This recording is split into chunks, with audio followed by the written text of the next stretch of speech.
انا عاوز اقولك ان اكبر ميزة في الامريكان هي اكبر تحدي بيقابل الناس اللي محولة الامريكان جديد. وايه هي الميزة دي يا شباب؟ انك تتعلم صح. انت الامريكان والبريتش التو سيستمز الوحيدين اللي هيعلموك ازاي تفكر صح وازاي تذاكر صح. ازاي ان المذاكرة ما تبقاش مجرد انك بتحفظ انفورميشن وخلاص، لا، انت بتتعلم ازاي تدور على المعلومة، بتتعلم اهمية وانك انت بنفسك اصلا اللي تسأل الاسئلة، ويبقى عندك الكيوريوسيتي اللي يخليك تدور على المعلومة. دي ميزة كبيرة جدا، بس هي في نفس الوقت للأسف هي أكبر عيب بيقابل الناس المحولة للأمريكا. ليه؟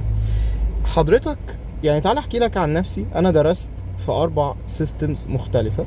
أول حاجة درست في النظام المصري، وبعدين لما كبرت حولت للبريتش، وبعد ما قعدت فترة في البريتش حولت للأمريكان. تمام.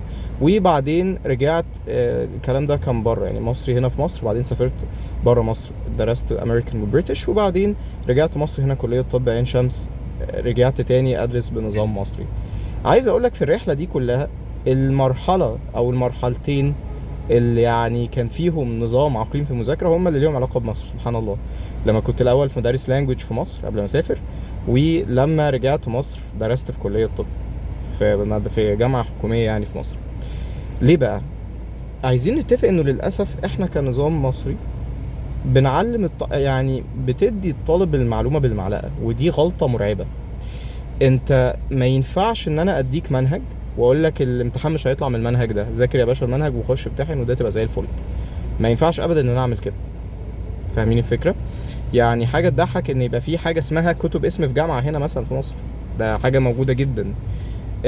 ونفس الكلام طبعا في المدرسة. انت عايز اقول لك اكتر حاجة بلاقي الطلبة اللي محولة بتسألها لي: مستر هو فين منهج الامتحان؟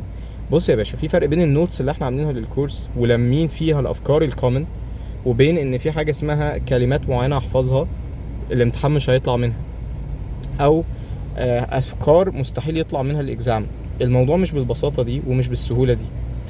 بمنتهى البساطة، لان انت نظام الاديوكيشن الصح هو النظام اللي بينمي القدرات بتاعتك مش معلوماتك بس. لازم تبقى في سيستم بينمي القدرات بتاعتك، لازم تبقى في سيستم بيعلمك انت تسأل الاسئلة، وبيعلمك انك انت تتعلم من الغلطات. يعني في اصلا اسئلة في الامريكان ساعات في طلاب بيحسوا بالاحباط ده، هو مش متعود على الفكرة دي، هو مثلا حد محول ولا من ناشونال او كده، يفاجأ انه الامتحان فيه سؤال فيه فكرة هو ما شافش زيها قبل كده. يعني هو مستغرب الموضوع ده جدا. لكن الفكرة دي بمنتهى البساطة ان احنا جبنا 2 ايدياز حلينا عليهم قد كده قبل كده وركبناهم على بعض. فاهمين الفكرة؟ مش حاجة جديدة. فدي اكبر ميزة في الامريكان، هو فعلا بيحببك في المذاكرة، بيعلمك ازاي تذاكر صح. يعني دايما هتلاقي انه later on in life لو انت عايز تذاكر لازم ما يبقاش بحفظك.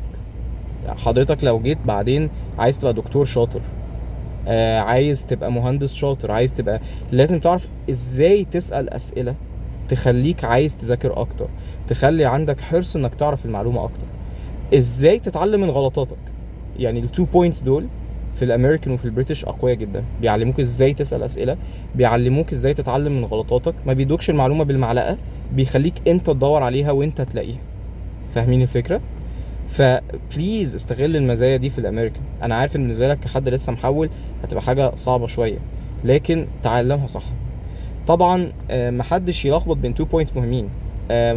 ان في فرق بين ان انا اديك كورس فبجايد يو واعلمك ازاي توصل للاجابه وهتجيب درجه عاليه ان شاء الله، وبين ان انا يعني بنحشيك من الاخر زي ما بيقولوا.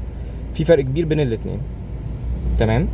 الصح واللي احنا بنعمله عندنا، والحمد لله في طلبه زي ما حضرتك شفتوا اكيد في الادفرتايزمنت بتاعتنا جايبه درجات حلوه جدا بيها، ان انا بعلمك ازاي توصل للمعلومه الصح، ازاي توصل للاجابه الصح، مش اقعد احفظك وخلاص. اكبر تشالنج ولكن اكبر ميزه هتطلع بيها من الامريكان.